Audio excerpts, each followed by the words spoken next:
What is happening, people? Scarface Spurs here, back on one of these weekly shows every Monday, 7:45 p.m, live on YouTube, and I'm joined by a good panel today. Firstly, Jim, how you doing?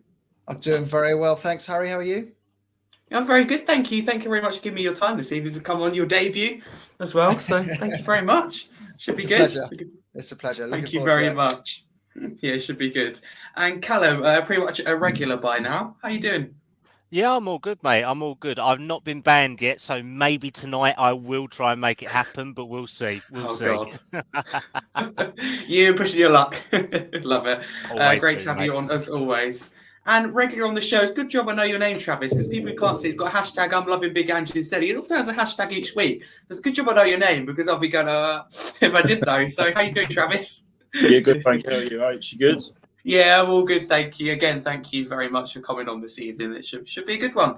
But if you are, new to the channel, don't forget to smash that subscribe button. It's free to do so, and it helps the channel's content grow and improve. If you like to see this, well, smash the like button, listen live, get involved in the comments. Very keen to get your thoughts. If you're listening after on a podcast platform, whether it be Spotify, Amazon Music, Apple Music, don't forget to give us a follow and a 5-star review. That would be much appreciated. But let's crack straight into it. And Jim, I'm going to come to you first, because I want to start with Ange Postecoglou. Just how well has he done for you in his first season? Look, he's for me had a really good season, a really strong season overall. And the reason I think that is because we've all said it before 100 times, but you go into a season with 3 weeks before it kicks off and you still don't know if your talisman that your whole team's built around is going to be with you at the point the season starts. So he was really kind of thrown a hot potato, as it were, at that point. I think if the season had gone in reverse, like we've said before in the past, in the sense that we'd started slowly and picked up as the season had went on, rather than starting really well and kind of petering off through the middle towards the end of the season, we'd be saying, wow, this is an 8, 9 out of 10 season. I'm so excited for next year. But the order of which events transpired has made it feel more kind of like, to me, a 7 out of 10 season where you go, let's hope that drop off at the end of the season is easily fixed by signing a good left winger, a good number 9 and a good number 6, and we're off to the races here, back in the top 4 and looking at a title challenge the following season. So yeah, I'd say it's good. To me, it was an 8 out of 10 season. I expected to finish 8th before it kicked off. We've come 6th. I'm very happy with how it's gone. Yeah, I'm absolutely the same with you. I think you summed that up perfectly. I thought we'd be, I thought we could be anywhere from about seventh down to mid-table. We just didn't know when we lost Harry Kane. We knew Postecoglou won the treble at Celtic, but there's quite a few managers that have done that or could do that to that level. So it was a bit of an unknown. It was a risky decision. I think is paying off, but time will tell. But I completely agree with you, Travis. How well has Ange Postecoglou done for you his first season at Spurs? Has he surpassed your expectations when he came in? Yeah, he's been absolutely brilliant, to be fair. I mean, if you'd have said to me, we'll get 5th at the start of the season when Ange first come in, I'd have absolutely taken it. Obviously, with Harry Kane leaving, I thought we'd be, as you just said, a mid-table club, if not lower.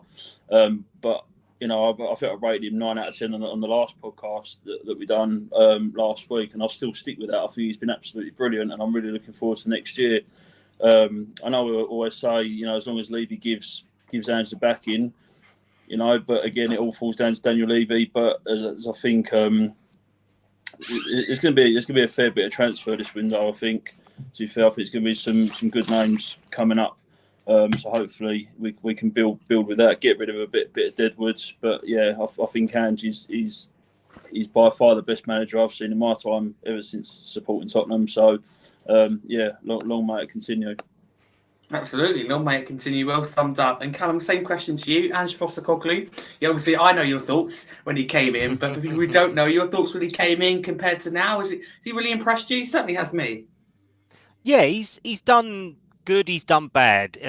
As always, I'm a glass half full kind of person. I'll say the good stuff. I'll say the bad stuff. I think that he's had a good start from what he's been given. He's taken on a lot of balance where losing Kane was a very big point. He has shown that he is a very naive manager as well in his first season. He has shown lack of adaptability. He's shown bluntness. He knows how to rile up a journalist panel, which I absolutely love as well, which is even better. So, I think there's been... We all know there's been highs and lows with Ange this season, and if he's given the right stuff in the summer, and like Travis has said, if we get these big name players or even not even big name players, if we get these players that we want in, then long may it continue. But if not, then we may be seeing Mr. Pochettino by Christmas. Let's put it that way. I think we might have lost Harry there to a bit of bad broadband. It's all right. He's got that good look on his face. It's just like, or he just really disagrees with technical issue again. Honestly, I was thinking, yes, it's going along very well. I'm assuming you finished, Callum. But thank you very much. Get off your dodgy dongle and all that. Stop using your dongle. Stop using your dodgy Fire Stick, and it'll be fine. Right, let's try this again. Third time lucky. Thank you very much, Callum. So we will move on to player of the season. Goodness me. Travis, I'll start with you first. Who would be your player of the season overall? That's a really tough question because I've got two candidates here, to be fair. It's either going to be between Mickey van der Ven or, without saying biased, Pedro Porro. I think they've both been absolutely outstanding, especially Mickey van der Ven. What a signing and what a steal. You know, he's been absolutely brilliant for us and one of the best centre-backs we've ever had, obviously, bearing in mind with Romero as well. But, yeah, I think Mickey van der Ven is slightly above Porro, but, yeah, Mickey van der Ven for me, really. Yeah, Barney's in agreement in the chat as well. I think that Van der Ven will be a popular suggestion, really come in, hit the ground running and consistently perform. I completely agree with that. Jim, who would be your player of the season?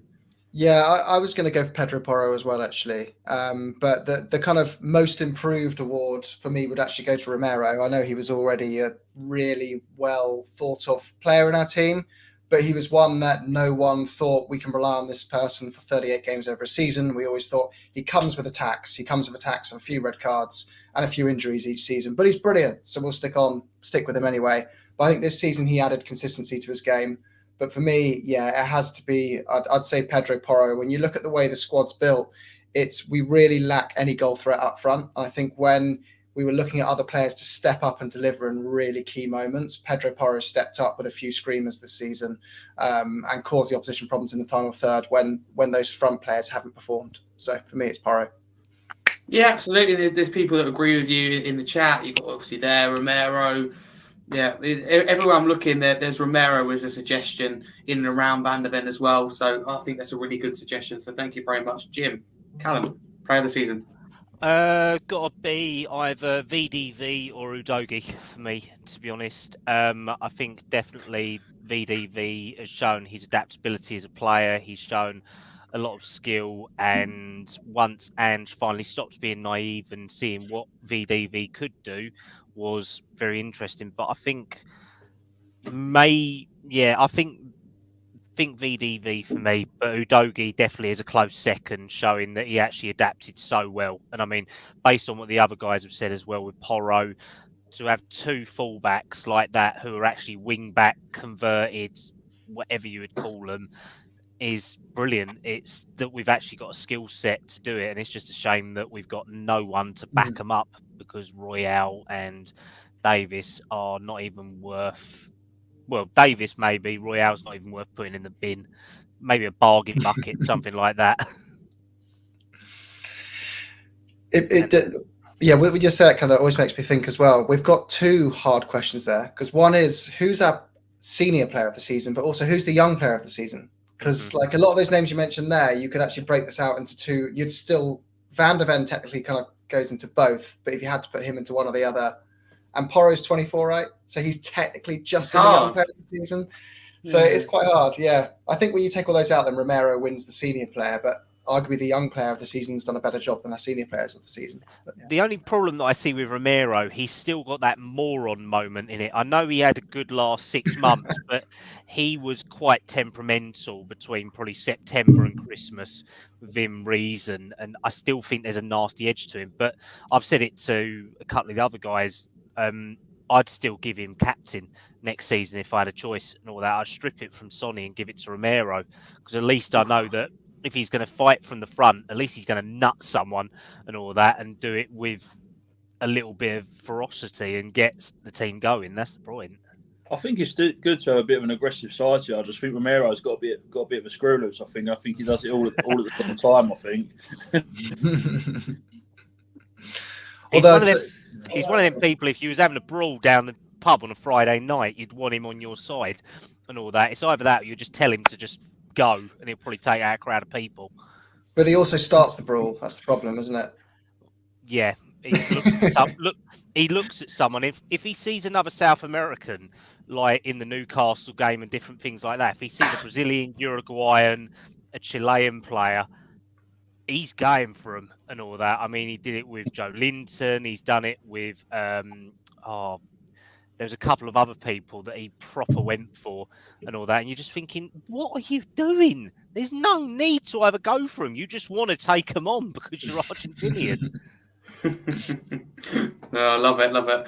Jim, I'll come to you next. Signing of the season, who would it be? Because that also narrows it down a bit more. Still like Van der Ven for you? Yeah, that's a really good question. But this is what makes this question hard, right? Because as much as we look at which players have done well, we had some such clear deficiencies in the squad when we went into the season. We didn't have a 10. We desperately needed a left back. We desperately needed a centre back.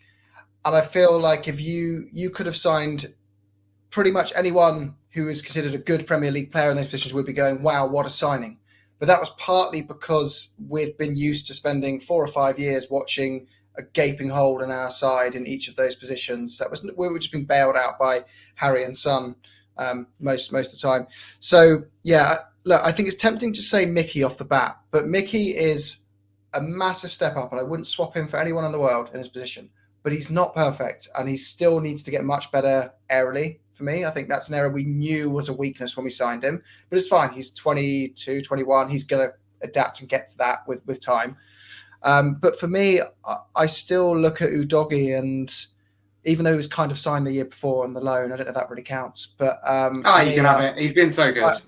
I'll go for Udogie this time because I think it seems more like Van der Ven when the timing of the injuries of how they've worked.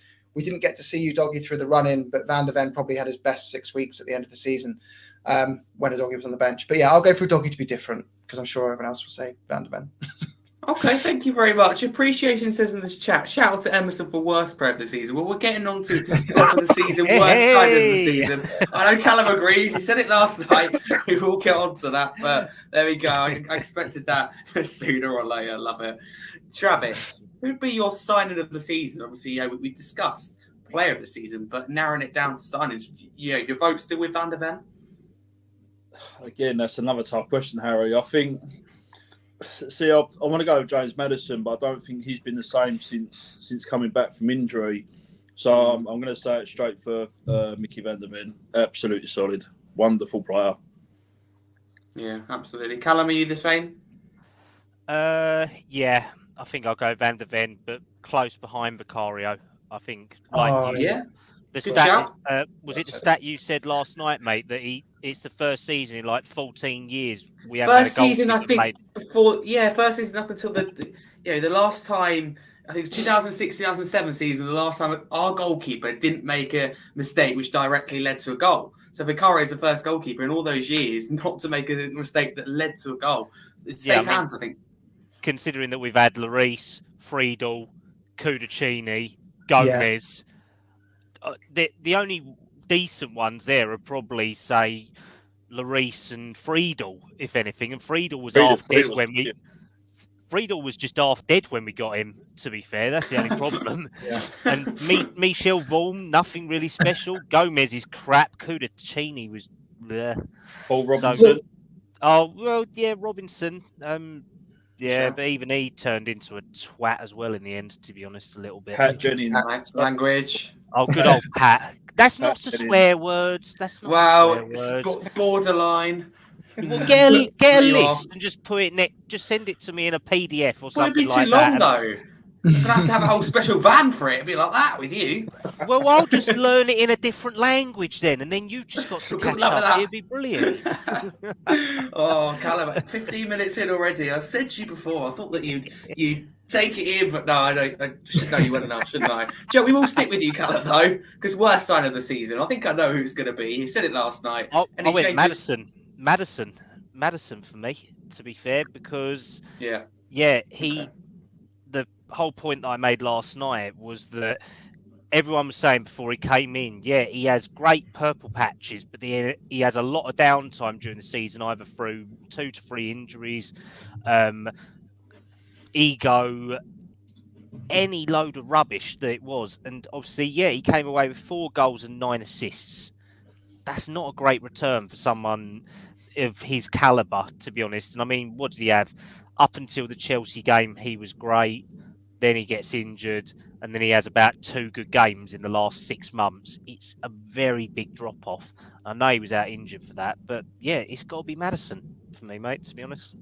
But is that what you get for 40 million quid these days? Like, you're not going to get Kevin De Bruyne for 40 million quid and 100k. You're going to get some streaky player who has flashes of really good, and then the problem is that the thing that really disappointed me was that obviously we've been after Maddison since he was at blinking Coventry and all that. Coventry, Norwich, Leicester. Now we finally get him, and we're just seeing what everyone had the hesitation on. That's the thing. But I mean, he's a seasoned professional. He's been there, seen it, done it. He's won the Premier League title, hasn't he? He's got all of this about him. It's just that he does have these patches where he drifts in and out of games. He looks like he can't be bothered half the time as well. It could be an attitude problem, and I definitely think he needs to do more talking with his feet instead of his gob and all that, because he's very quick to throw crap at people, and he definitely proved that. I kind of see why so many people have reservations about him compared to other players like Palmer, Foden, Bellingham. Grealish is a whole different story, but it's purely my opinion. But I was actually disappointed with him by the end of the season, to be honest, mate. I think you're the only one. I was as well, to be honest with you. The standards that he set, and I consider myself quite a big fan of James Maddison, but it's a standard that has dropped. Obviously, you don't expect him to come back, firing 3 goals in 2 games after he's come back from injury. But he's had a long time since he's come back, and he just hasn't improved. So that's for me. But Travis, who'd be your worst sign of the season and why? I find it hard to choose somebody. I've just seen someone comment there saying Timo Werner. Now, this is where I get on my high horse a little bit, because I like Timo Werner. I think he's a very good player, and I think he's proven in the German league when he played for Chelsea. I think he just needs a full season under Ange Postecoglou. If I'm proven wrong, I'll eat my words. But I think he will become very, very good. If we can get him for 15 mil, it is an absolute snatch. And I'll be so happy if we sign him. I know there's a lot of people that don't like Werner, but I think a full season, playing good minutes, I think he's going to become very good under Ange. Trav, would you take him as a first teamer, though, or just as a squad option? Probably, I don't know, really, because you could. I know it's a different position, but you got the likes of Brendan Johnson and Kulusevski. Neither of them have really have had a fantastic season. I think that's where we need to kind of pick up in the transfer window and find more options for out in the wing. But I'd probably have him as a squad rotation, but I would still give him a lot more minutes than what he's had. Obviously, he got his injury. And obviously he missed the last remaining games of the season. But I would give him a lot more time next year and see how well he. And I think he will honestly improve under Ange. That's not my biased opinion. That's my honest opinion. I really do like Werner, and I really do hope we sign him. Yeah, absolutely. I think that I think that Gary's spot on in the chat in terms of Werner might not score many, but he's given assists at times when we've needed it most. When we've needed him to come on or to have an impact, he has. He's come on. We've won games from that. I think we're 2-1 against Brian. Sticks straight out to me. Him and Johnson, and I think both of them get far too much criticism and don't get the credit that they deserve. But that is just me personally. Who knows? But Jim, I'll come to you for your worst signing of the season. It's a different one, actually. It's the Argentinian Andy Carroll in Valise. He's if you read the reports on what people have made of him from our academy, they're baffled that we signed him because he's a lower quality player than what we already have in our academy.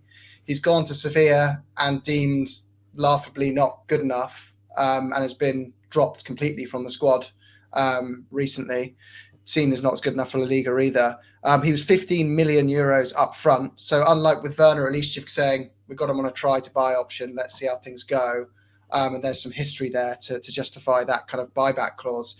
I think Valise could well end up in the kind of, category of player that we just see quietly dwindle away and sold off at some point, unfortunately. I hope I'm wrong, but it doesn't seem like Ange particularly rates him either.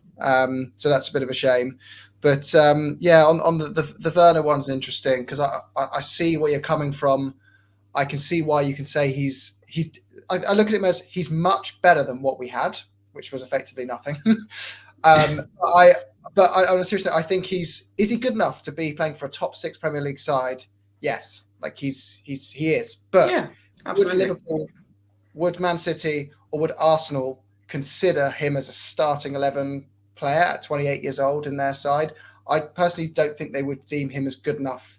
And those are the teams that we want to be challenging with over the next 2 to 3 years. So if we can get him 15 million quid and make him a part of the squad, I think he's got loads of value to add. And he isn't as bad as everyone makes out with all these jokes because he does assist, like someone was saying in the comments earlier, a lot of goals as well.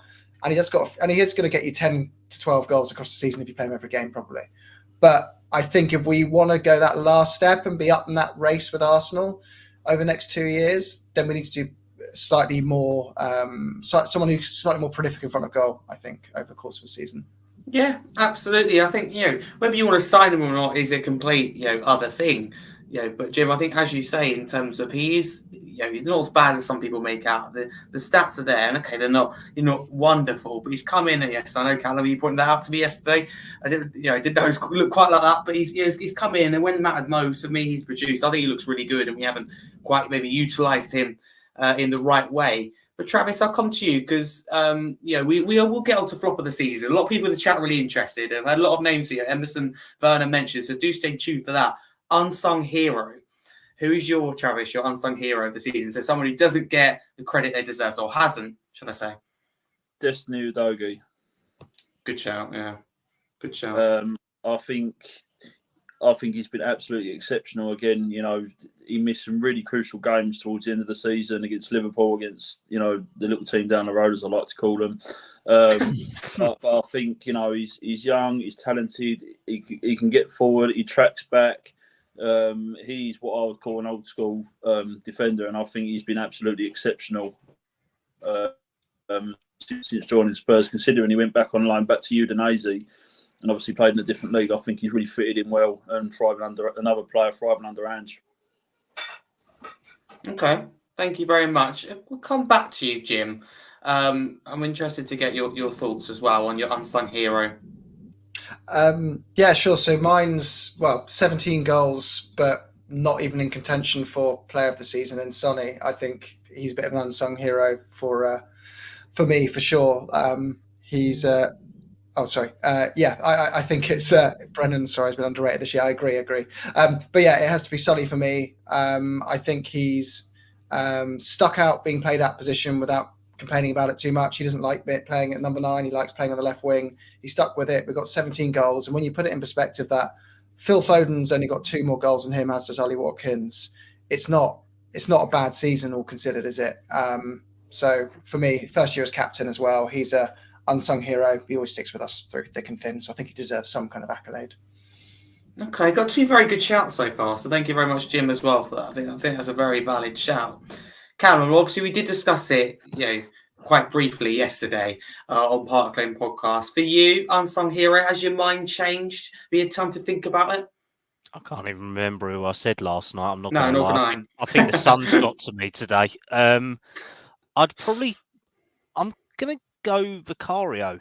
I think that good he shout did as well. a lot of good. He kind of stabilised the back line. And I know it's so hard to say because we kept about 2 or 3 clean sheets in 27 games, something like that. So it's a difficult one. But I feel that he does inspire confidence. He actually boosts up his defenders. He he gives them that air of confidence within reason, apart from when it's at set pieces. But I think that's just across the board for us. So yeah, I'm going to go for Vicario on this one, mate. Yeah, and I mean, I'm in full agreement. I think we've got 3 really, really good suggestions, but for me, it would be Vicario. I just think a lot of people go, is he strong enough as a long-term goalkeeper because of the type of goals he conceded from set pieces and the quantity, but he just hasn't got that protection. You put Edison, Alisson, or any other goalkeeper for me in that position, you're not going to save any of them. I just think that he's offered no protection, from that, and I think he's an excellent shot stopper. As I said, that stat we brought earlier, no mistake that led directly to a goal. I just think that we're in a safe pair of hands. Never have I thought, it maybe when he first came in the first season, but I've never thought, Vicario's on the ball, panic time. Whereas I did, not being funny, especially towards the end with Lloris, he'd have a habit of taking a heavy touch or spending too long on the ball, and I'd worry. I'd have to look away. But for me, Vicario's safe hands, I think. So that's credit to him. Just a quick on the back of that. Did you guys notice when Dragusin was playing the last couple of games as well? He was offering a lot more protection to Vicario, just in the way that he's able to dominate the box. It's a concern in part from seeing when Van der Ven, I mean, what is he, 6'3", 6'4", and the main weakness of his game is actually being able to head a ball. He can't head a ball to save his life and all that, which is quite concerning. Whereas when Dragusin was playing, he looks mental. I mean, I wouldn't ever take Dragusin on, but he just seems to have that air of stability at the back, and I don't think we conceded from set piece in the last couple of games, did we at all, when Dragusin was playing? That's a very good point. I thought the 2 games that he did play, I thought he looked absolutely solid. Yeah. I completely agree with that. I think that's very, very true. Next, I want to move on to flop of the season. I think this will be really, really interesting because I think it's credit to our players. There's not someone that stands out to me where you go, oh my God, he's been absolutely dire. Like if it's Arsenal, for me, it'd be Martinelli. That really, really stands out. But I don't think with Spurs there is someone that really stands out. I mean, you may disagree with me, people in the chat and the panel. So I'm going to start with you, Jim. Flop of the season, if you had to name one. I don't like calling it that. We've got a fantastic shortlist, don't we? We've got Sessegnon, we've got Royale, we've got Solomon, we've got I'm going to be a bit harsh probably and put Basuma in that bracket as well as a very disappointing player this season. I don't think that's harsh at all. But I don't think Basuma's on the levels of, say, Solomon, who hasn't really kicked a ball all season, albeit that's supposedly an injury, depending on what you read. So yeah, it is a tough one, but yeah, I'll go for Brian Hill as well. Crikey, we got loads. So what are we saying? Who's been the worst player out of all of those this season? Well, Basuma, because a lot of the ones you mentioned haven't really got minutes. Yeah, it's hard. I'd actually I'll probably go for Brian Hill. He's done. He's over. I think he's failed his 3rd audition and he's got no hope of saving his Spurs career, whereas Basuma does have a shot at another season, I think, to turn it around. So I'll go for Brian Hill. That's a really good point. Travis, who'd be your flop of the season? We haven't spoken about this. I'm really interested to get yours. I think Jim's just made a really good point there. The only thing I'd say about Brian Hill is his squad rotation, so I don't think he's had many minutes. I understand why he hasn't had many minutes, but I think I think his days at Tottenham are numbered, to be fair. But it's probably sound very harsh. I'm probably get absolutely slandered for this, but I'm going to go with Brennan Johnson. I think he's really not hit the road running since joining Spurs. I don't rate him at all. It might be different next year, but he's just done nothing to impress me at all. Really? Where have you been? Yeah. I don't know. I just think he's lazy. I think he's got a lot of Dele Alli-esque about him personally. I think he's quite lazy. Wow. Personally, I mean, if anyone doesn't know by now, I'd say that Brennan Johnson is probably one of my favourite players. There's just something about him that I see, and there's something I saw at Forest. And I just don't get the hate you get. So we have a word after Travis. But no, I think you're not the only one who will suggest that. I don't think you'll get absolute pelters for it. I personally can't see where it comes from. But do you know what? I was going to discuss Brennan Johnson later, but I've got a little stat for Brennan Johnson. I'm going to try and convince you here, Travis. So Brennan Johnson got more Premier League assists this season. He got 10. So he got more than Bukayo Saka, Martin Odegaard, Bruno Fernandes, Pedro Neto, Jeremy Doku, Phil Foden, Kai Havertz, Alexander Arnold, Bernardo Silva, and only 2 players in the whole league are recording more assists than him. Has that changed your mind, Travis, slightly? What's he playing? No, what's he playing? The Tottenham Hotspur 5-a-sides? But do you think with the Johnson that's fair enough, and But majority, if not all, the players I mentioned have played more minutes than Johnson. That's the thing. I'm not saying he's an awful player. We've had worse at Tottenham before. We really have. I just think he's got a lot of laziness about him, and he gives up too quickly. And I think someone put a comment in the chat earlier, or the comment on YouTube. He's just he's I wouldn't say he's scared. I think he's just might be confident. So I don't know. Is he playing in the right position? I don't know. But there's just something about him. I don't rate him as high as I do some other midfielders. Okay, no, fair enough. You're more entitled to your own opinion. Wow, thank you very much, Travis. If you wonder why Travis won't be on the show for the next goodness knows how long, that is why we're going to ban him after. I might as well ban Kallum. Why he's at it for constantly breaking rules, rule breaker. But I suppose you have one in every group. So Kallum, will come to you next. I'll give you any chance to respond to that. Who are your top of the season? Well, I don't know what. I don't know what Trav's been smoking, so I mean we'll leave it at that on that one. But nor do I. How long's the list for worst player of the season? Lo Celso, Brian Hill, Solomon. I would say Perisic, but he actually did quite well when he did play until he broke his leg. Probably, it's so difficult. But for me, it's got to be Emerson Royale. And I know he stood up and helped us throughout the season, but I don't think that there's any sort of common sense there when we bought him in the first place, to be honest. I mean, Barcelona are laughing at us still. They're thinking 25 million, Jesus Christ, we committed daylight robbery here. And I still think I don't see Emerson Royale as any sort of good player at all.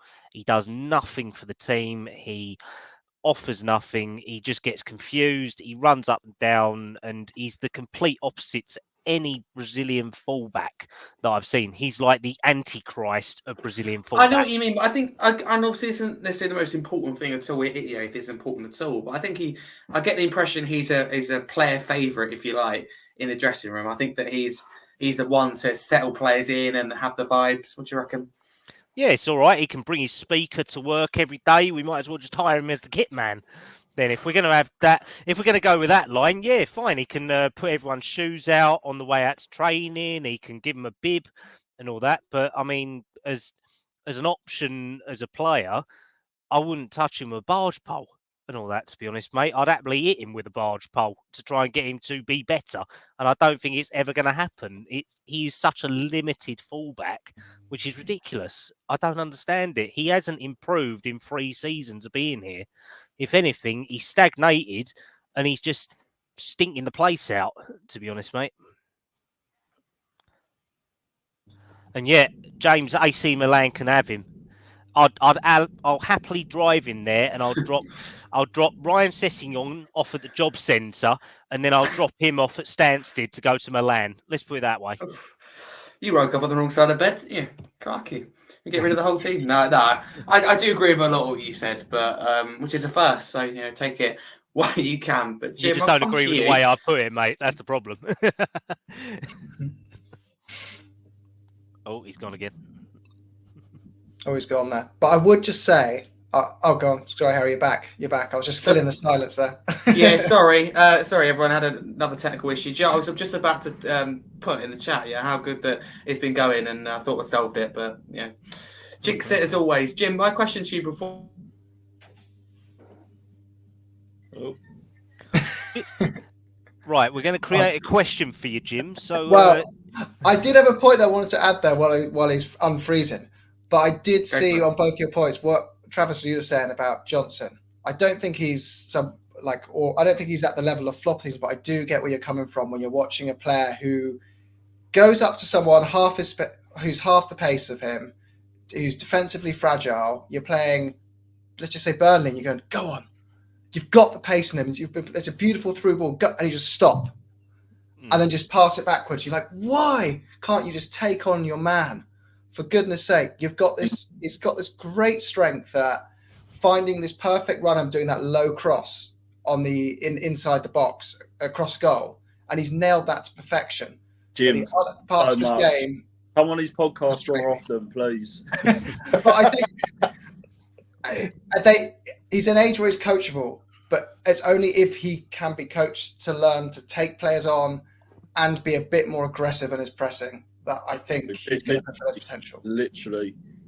But based on that, he's got the same sort of traits as Kulusevski and all that. They both can't take on their man fully. They always want to cut inside and do something like that or turn backwards on themselves. You just need to go at your man. And I mean, the problem is if we say go at your man, I mean, Lucas Moura could go at his man, but then he'd just run it into a corner or down a dead-end alley. That's the problem. So I don't want it to come like him. I saw someone comment on there earlier saying that Brennan Johnson is better than Gareth Bale. What they're smoking, I don't know. It's obviously worse than what I've been smoking. I was going to say that they're talking out their arse, mate. And I'm allowed to say it on that one. I think he said he had potential to be. I will double check. Yeah, Brennan has potential to be. I mean, I know it's still, it's a bold claim, but you just don't know. You just don't know. I've heard worse. I thought my claim was bad, but after reading that, I thought, God dear. I think Bale was 22 when he destroyed the San Siro. Wasn't he? I think Johnson's 24 now. I think he's got a long way to go quite quickly. high standard that the Bale has set. That's for sure. I think something we could all agree on. Travis, I'm going to come to you for the next question. Do you have a favourite game of the season? A favourite moment, even? My favourite moment was when Harry Kane scored that absolute screamer pretty much from the corner flag against Arsenal a couple of seasons ago. I mean, I've got a few for this season. Not talking about 2 years ago. Oh, this season. Oh, sorry. This season. Sorry, I thought you said my favourite moment in general. It's a 2023-24 season review, Travis. That might help. Sorry. He's definitely been smoking something. It's definitely affecting him now. He's going. He's just supporting our points. He's just proving that. That's right. Favourite moment? Don't know really. Ange Postecoglou coming in and transforming the team, and what he's done. I think he's been, as I said many times before, he's just been absolutely brilliant. And when you watch his interviews and stuff and his press conferences, that he just the way he conducts himself, and he's just brilliant. Okay, no, thank you very much. Jim, I'll come to you. Do you have a favourite game? Because for me, I struggle to think of a favourite game, but I find moment maybe a little bit more easier. Where are you feeling with that? Yeah, there's two kind of best performances of the season, which to me were the Newcastle and the Villa games where we scored 4 goals in each of those, I believe, didn't we? Was it 4 and 3? But anyway, those are comfortable victories against sides competing for us for this position that we. Yeah, I think it's both 4. Yeah, I think you're right. But there's 2 moments of the season for me. One, which I never expected, a left field favourite moment, was just the meltdown from Bayern Munich fans when we beat them to drag us in. Because if you're on social media actively, they were completely insufferable about the whole thing. Their arrogance was just obscene. And to shove them back in their box was hilarious. But the best game moment of the season for me was, in hindsight, it stopped Arsenal winning the league. It was from 2-1 down at the Emirates, straight after kickoff, Sonny scoring an equaliser and silencing Saka. I thought that was beautiful. That's fine.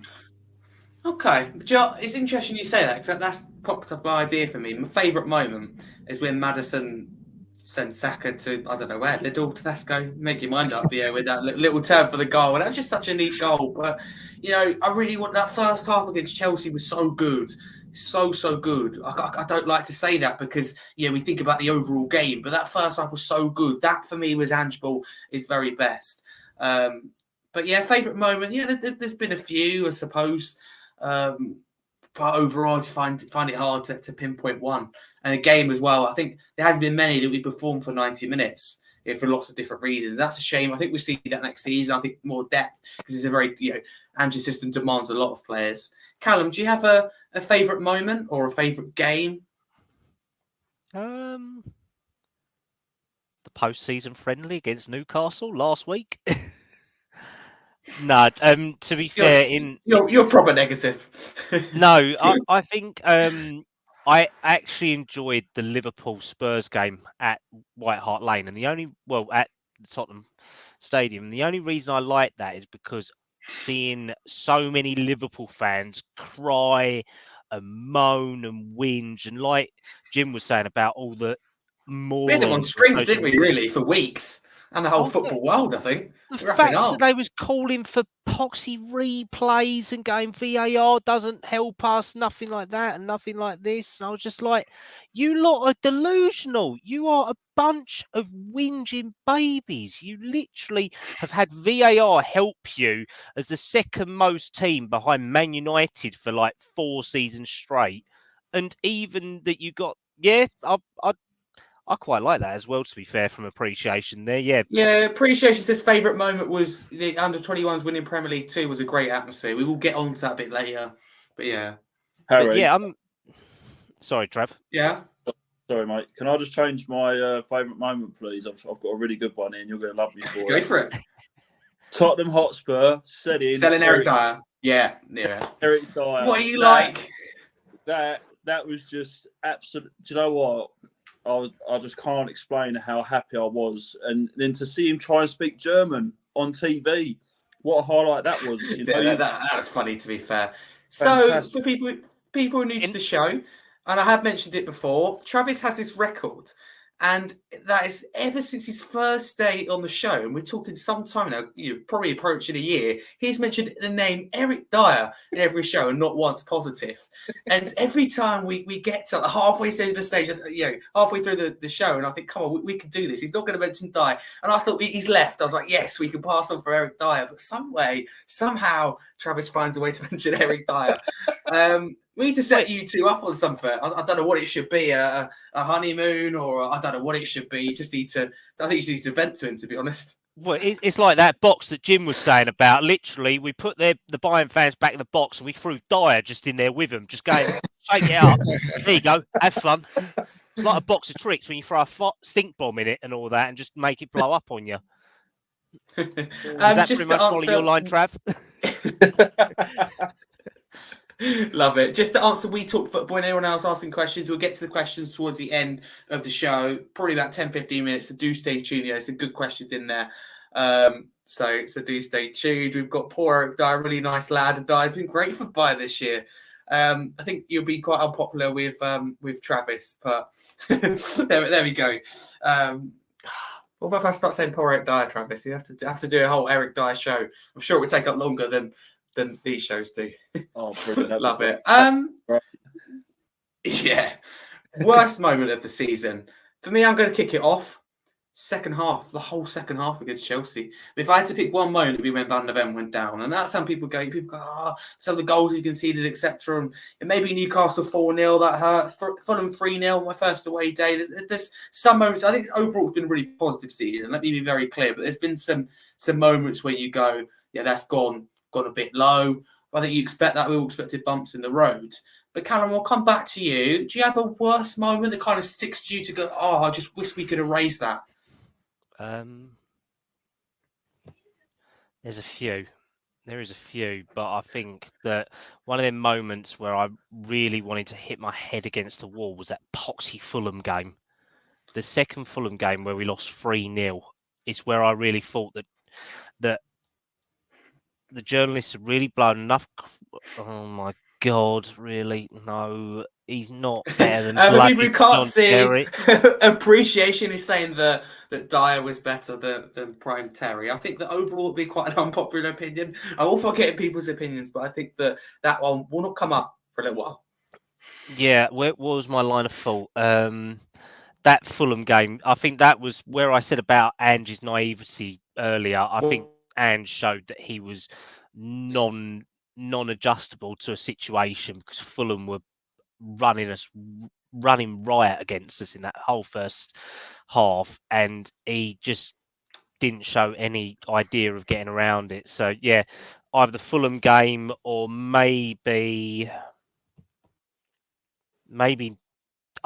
St James's Park as well. Trust it to be a year on from how it was, and ended up with an aggregate score of 10-1 or some crap like that. So that was making me want to cry after that whilst driving around working. That was probably the two worst moments for me of the season. Okay, fair enough. Jim, I'll come to you next. I want to know your worst moment of the season where you thought, "Oh, can we just get rid of that? Can we forget? Yeah, that just didn't happen." Yeah, there's two actually similar to Callum's actually, because he mentioned Fulham there, but I refer to the cup exit. I just thought that was just so.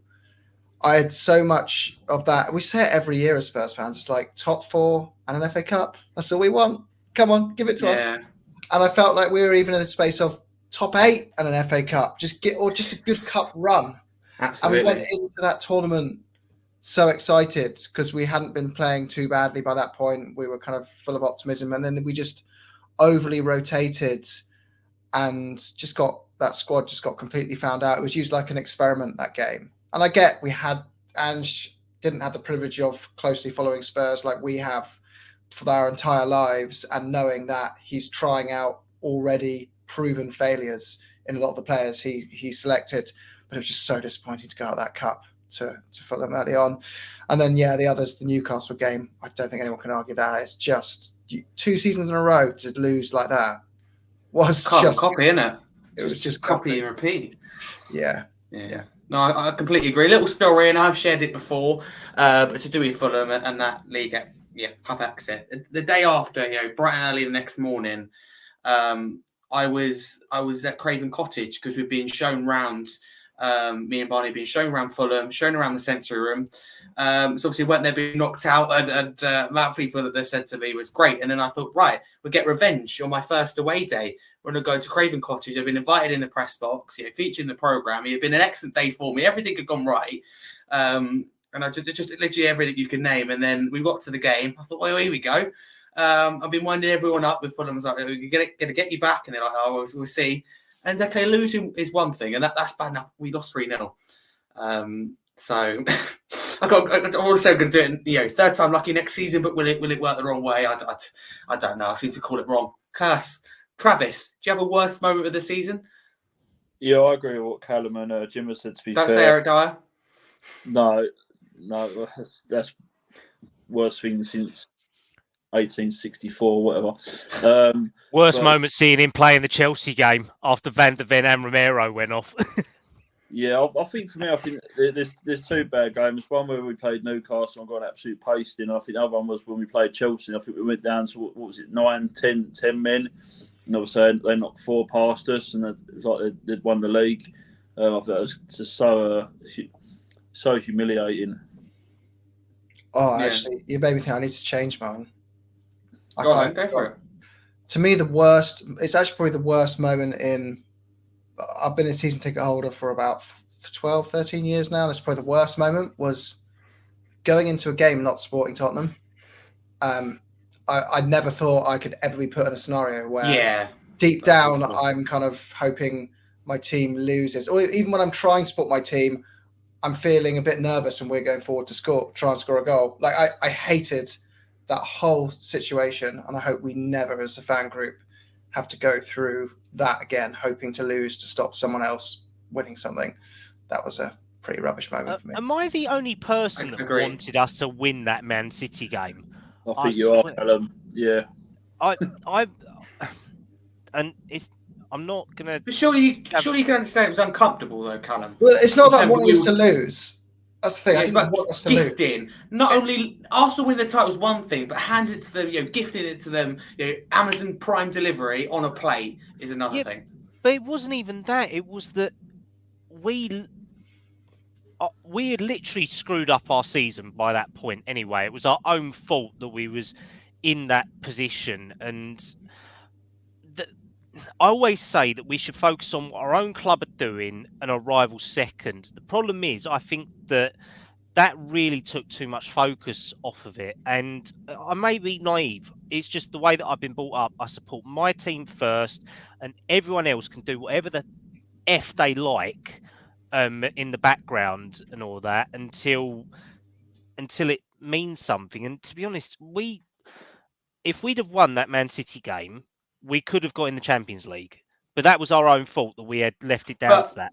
Arsenal could have. I think we're not quite ready for the Champions League. I think that we get so many injuries and humiliated. I completely understand where you're coming from, but then on the other side of that, all the Arsenal fans put so much emphasis on this game, but it's because they'd screwed up their season by then. They'd dropped points against Villa. They'd dropped points before, and it's only because it had to be for Spurs versus that they was playing at Spurs and seeing all this going on that it became necessary.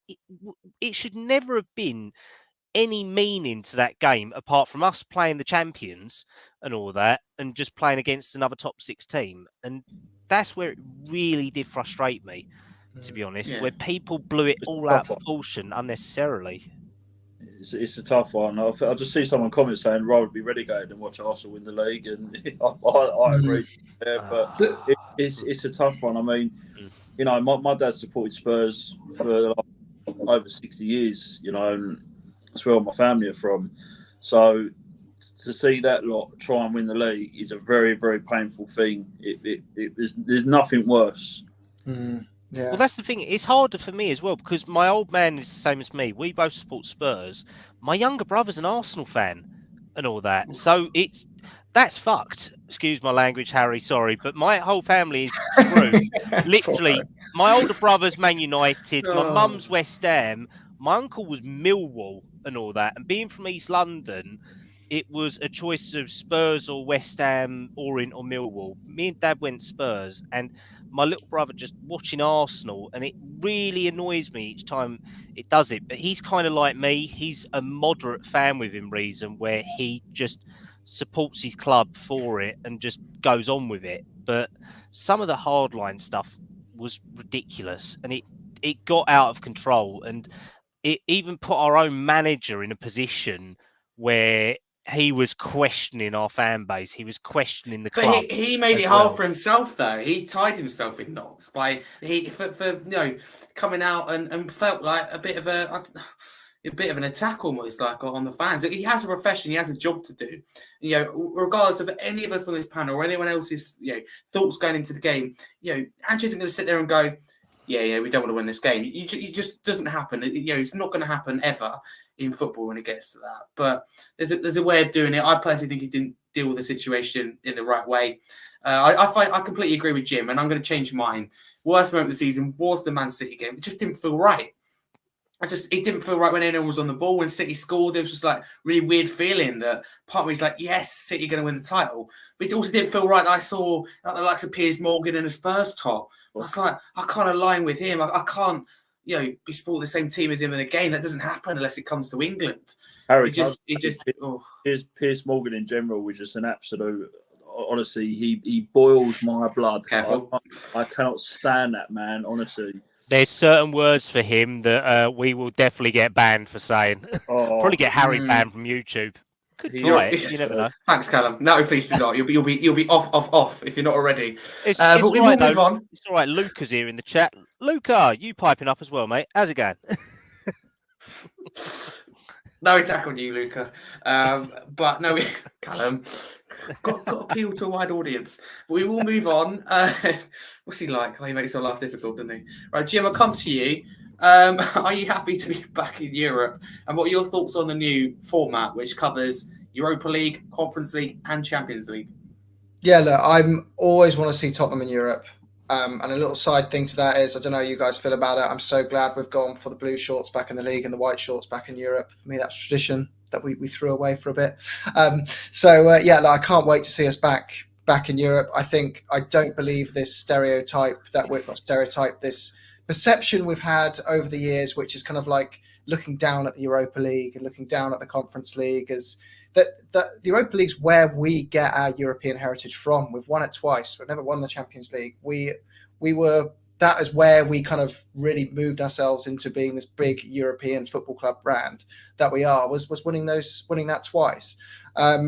And if we were going into that tournament and strolling to the semi-finals each year, I'd be saying, yeah, this is a bit Tim Pot, but most of the time we're crashing out in the first knockout round in the Europa League. So Conference League, we didn't make it out of the group, did we? So I would treat winning that Europa League even more so than probably winning an FA Cup or on par with an FA Cup, right? So to me, it would be mammoth to win it. I'd love to win the Europa League. It's a major trophy in my eyes. And I'm going to look forward to my away day at FC Plovdiv, wherever that is. So, yeah. FC Pizza Box. FC Pizza Box and every other place that you have to get a coach to the stadium instead of getting a direct flight there. Yeah. But you do get some good draws in there, don't you? You get Bilbao and stuff like that, like some great Spanish teams and Italian teams in there that I'd very much look forward to going for an away day too. To be fair, Luke has made a valid point. Obviously, the new format does apply for us and United in Europa League, and obviously Chelsea in their Checker Trade Trophy now as well, so they can enjoy the second string of it as well. So it's even better. And Champions League is now on Thursdays as well, right? Some of the games. I think so, yeah, because there's so many blinking games that have got to be played across the board. So I mean, it's going to be interesting to see how it goes. But at least it means there's no drop-down teams. So if you're in that league, if you go out, you're out.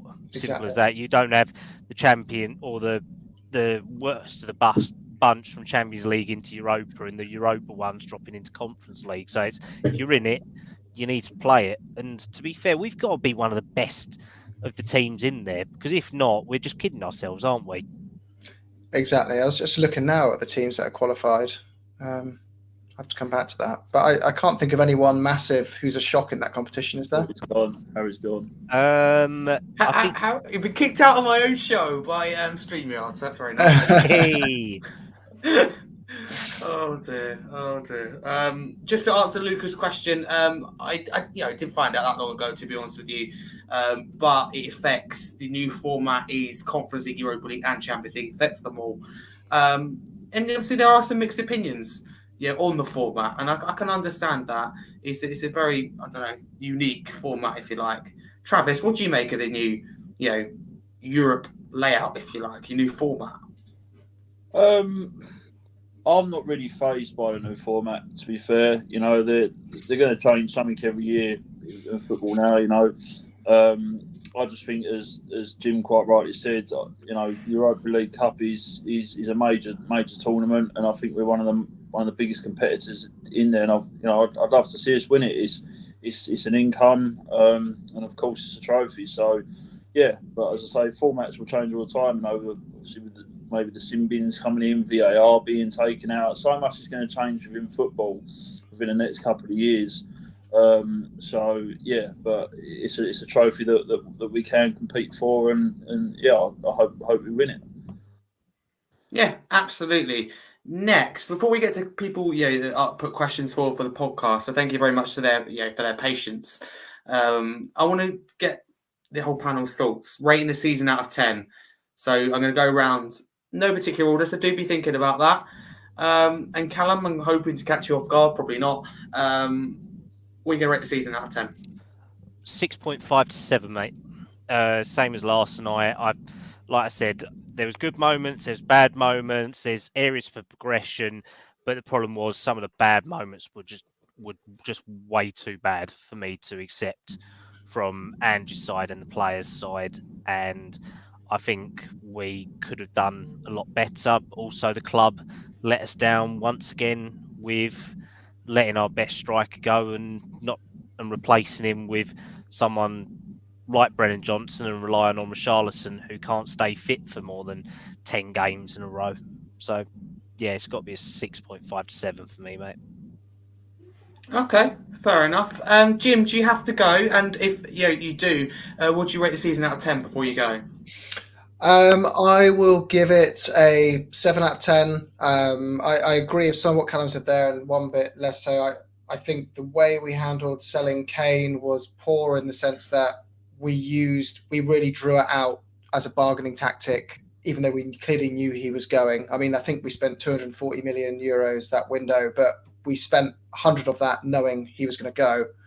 But kind of the whole way we did it is we didn't leave ourselves time to find a replacement for him. And we'd already spent the money on players in less priority positions. So we needed a right winger, but I would say I'd rather have seen us sort out the number 9 problem before going to sign Brendan Johnson for all that money, as an example. But and Ange, I agree, Kallum. I think he's for me been great. Super happy with Ange. I'm backing him to the hill, but he took until the last game of the season to adapt to certain tactical things that could have saved us a lot of points over the last 4 or 5 games of the season. I think we saw that with just a simple thing, putting Dragusin in with Vicario to help him protect himself on a corner. How many games did we lose through that, screaming at the television or in the ground, saying just put someone on to help him? And it just took a few games too many. But he's had a huge job. He's had to transform. 3 back-to-back managers have come in with negative, stinky football. He's had to transform it all into free-flowing attacking football and overhaul the squad in one window. He's overperformed for me, finishing 5th by quite a distance. So, yeah, I'm going to say an 8. I'm going to say an 8, actually. Give him an 8. Okay, that's fine. Do you have to jump? I've got 5 more minutes. Oh, lovely. Yeah, we'll probably be done by then, so that's completely fine. Thank you very much. Travis, what would you rate the season out of 10? I think Jim's just made an absolutely brilliant point there. I think by saying, we've had, we've had Conte, we've had Mourinho, so we had 2 managers before Ange Postecoglou, who brought, as Jim quite rightly said, brought so much negativity into the team. And I think Ange has had to kind of work with that. So, I mean, and again, I agree with what Jim said. He's overperformed. He's done a lot more than what I generally thought he was going to when he first came in from Celtic. So I'd probably rate the season an 8 out of 10. But again, I think I said this on the previous podcast. It depends what you're rating. There's so much to rate within the team. But if I was to rate anything, I'd be rating Ange Postecoglou a solid 8 out of 10. Yes, we could have done better. Yes, we could have gone further, but it's football, But yeah, strong 8 out of 10 for me. Okay, fair enough. We'll get on to people's questions now to wrap up. And staying with you, Travis, I'll give the first question to you. We Talk Football says, "Hi, Harry. Just a question. Are you a bit concerned that the managers of the Premier League might have found out Big Ange? Travis, are you concerned? Do you think that they found out our way of playing under Postecoglou?" Yes, I am. Thank you for your question. We Talk Football. Yes, I am concerned because I don't think Ange has got a plan B. And I think he's only got one way of playing. I think that's going to have to change very, very dramatically next year.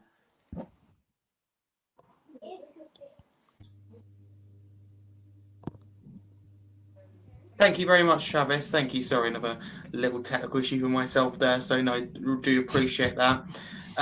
Honestly, it's shocking, isn't it? Kallum, I'll come to you next.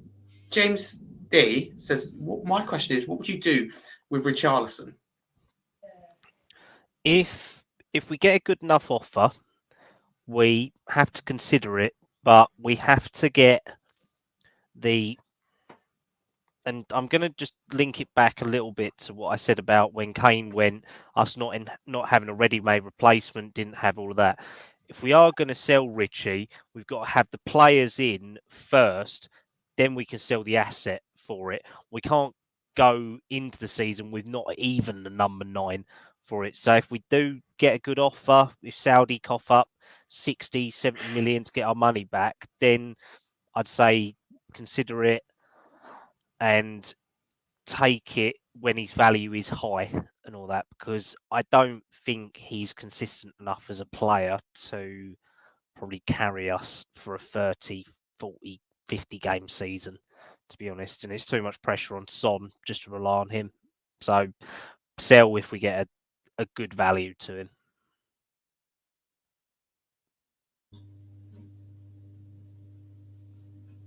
Oh, someone else is using Netflix in the house by the looks of it. But I think like the thing of Richie though is like you're saying, if we start next season with Richie as our best number 9, we've got a challenge going into that season. And in my opinion, we haven't done enough that window. But I'd rather we've improved on that position and Richie's on the bench. Yep. So that we're looking at that season and saying, if we've got someone on the bench who can score 10 to 15 goals over a season if he stays fit as a backup option, which is as good as you're going to get as a backup striker. Guys, But can I just jump in yeah. on this quickly? Go on. Sorry, Jim, to interrupt. I think it's a tough one with Richie because I think he obviously was very, very open about his mental health, and I'm massive on mental health, as Harry quite rightly knows. So I think that knocked him massively. Being open about it and talking about it was huge in itself. I personally wouldn't want to see Richie go.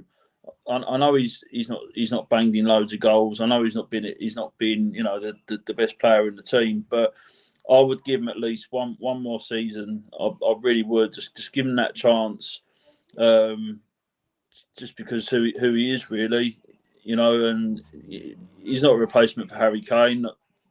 I don't know who would replace Harry Kane, but let's be realistic. But I would honestly give him at least one more year. I really, really would, at least, if not 6 months. Okay, fair enough. Jim, Barney says, using Spurs players past and present, what would be your dream starting 11 for Spurs? And it's going to be quite hard, isn't it, to put together? I'm going to twist this into a positive because I was thinking about this on another pod in a bit, and I'll answer it. But I was doing this exercise in my head originally, and it made me actually really positive about the future, because when you're working away from the back of the pitch, and I compare this team to any team over the last 10 years, I go, and we discussed this earlier, right? Vicario is probably the best keeper. I know it's crazy to say that. Lloris is obviously wouldn't survive in this system, and we're comparing different systems and stuff. He just wasn't good at his feet. But I can't think of anyone who's a standout better keeper than Vicario over the last 10 years we've had. Left back, the only one remotely close to Doggy is Danny Rose for 18 months when he played really well. Then at centre-back, you've got Vertonghen and Alderweireld, who are pretty on par with Van der Ven and Romero, in terms of being up there with some of our best of the last decade. And then at right-back, you've got Kyle Walker, who's the standout, obviously. But when he was playing for us, he wasn't. He was an Axton prone, and we were kind of like, we got Trippier anyway, who cares? So Porro's up there for me on the right-back position as well. Even at right wing, I'm looking at that and going, who have we really had since Aaron Lennon? Like, why are we so harsh on Brennan Johnson in a way? Because we had no one really that good on the right wing. We had Gareth Bale come back for a cameo loan, who showed us how poor we are in that position when he just, as 34 years old, made everyone else look terrible and tore it up. Left winger, I'm thinking, well, what do we have? Steve Malbronk. Really, we've struggled in that position for years as well. We really were carried by Son and Kane for so many years. I didn't quite realise to what extent it had gotten to that. So when I look at that team, I'd say my best of the last, 20 years is probably going to be, I'll say it's either Doggy or Danny Rose at left wing back. Then they're probably going to go for Jan Vertonghen just because of tenure, but Mickey's knocking on the door if he keeps playing like he is. I'll just say Ledley King because it's Ledley. Yeah. A centre back, right back Kyle Walker. Moussa Dembele's got to be in the middle. I think he'd suit the system so well. Who's going to play that sixth role though, really, and break up play and win the ball back? Tough one. You can't really not have Dembele and Modric in the middle, can you? There are two best midfielders of the last. Can you imagine that? Wow, yeah, Glenn Hoddle as well. Wow. Right wing's hard. I don't think anyone who's great. Bale? Well, I'd say I was saving him for left wing for when he played for us. He was on the left wing. Yeah, good win. Could you play Son on the right? Could you go? Oh yes. Son? Yeah, well done. But then really the only thing that makes me think is, do you remember we had the front four: Kane, Maddison, Dele, Son, all when they was on form and all that, and then you had Bale then come into that afterwards as well for for one season. That was like the dream, and Mourinho never played any of them together at all. Yeah, that's so true. But yeah, I would go for, you said that, I'll go Son left wing, Bale right wing. I'm going to go for Van der Vaart at 10, just because I love Van der Vaart. He was just one of those you just love. And then Harry Kane up front, obviously.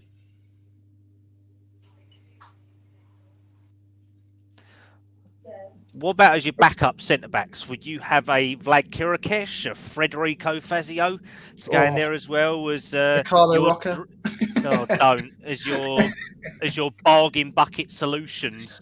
and all that, and you can have a crush'em of Geraldo Gomez on the side. Oh, the octopus.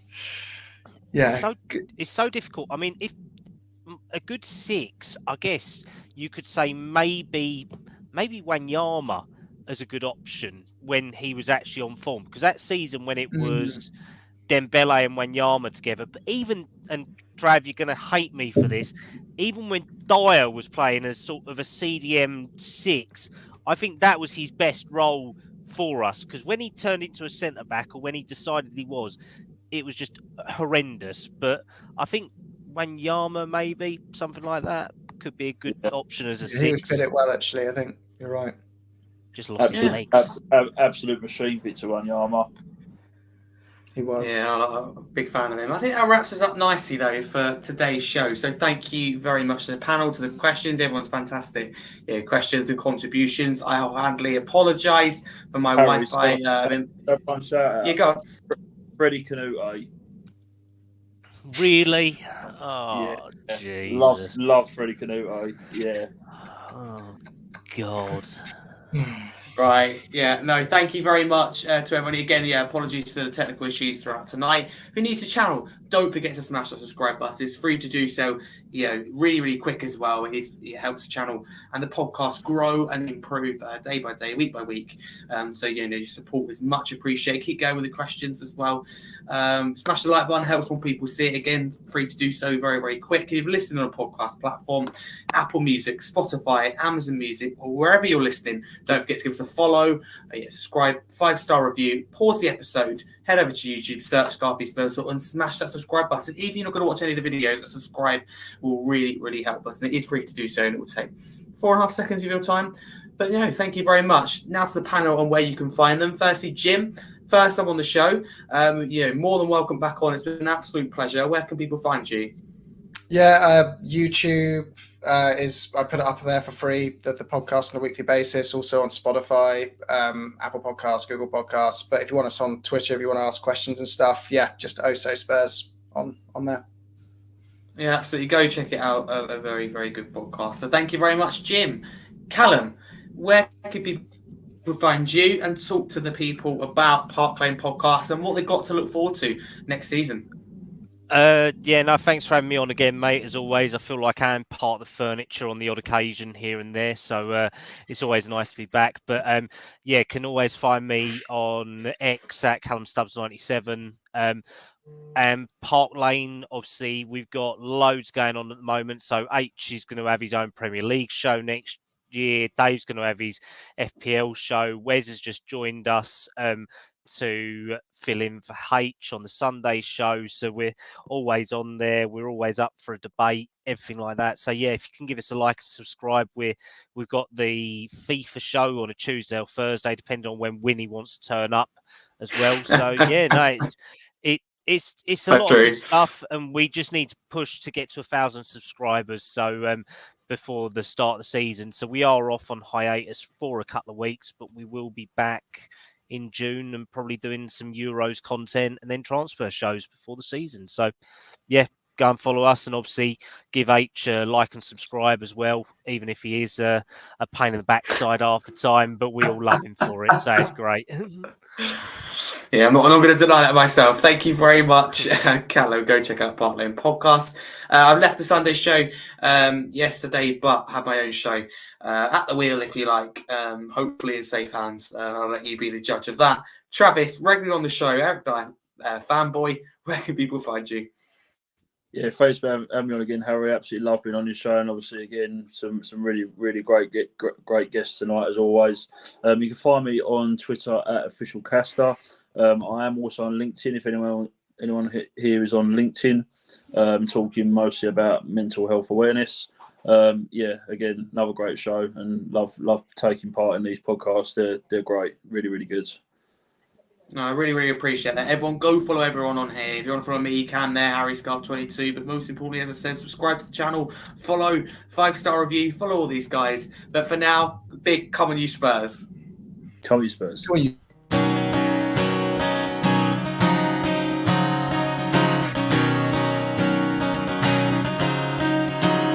You were working as a manager at Celtic Park when we met you. We picked you out, you shook us up and turned us around. You've turned us into something new. Ange Postecoglou, you know that we believe it when you say you're gonna change it. Ange Postecoglou, we're the mighty Tottenham and nobody's gonna stop them. Oh, he looks so fine in blue and lily white. And then he said to me, I'm from a land down under. Postecoglou, baby. Postecoglou, oh. Postecoglou, baby. Postecoglou, oh. Postecoglou, baby. Postecoglou, oh. Postecoglou, baby. Postecoglou, oh, oh.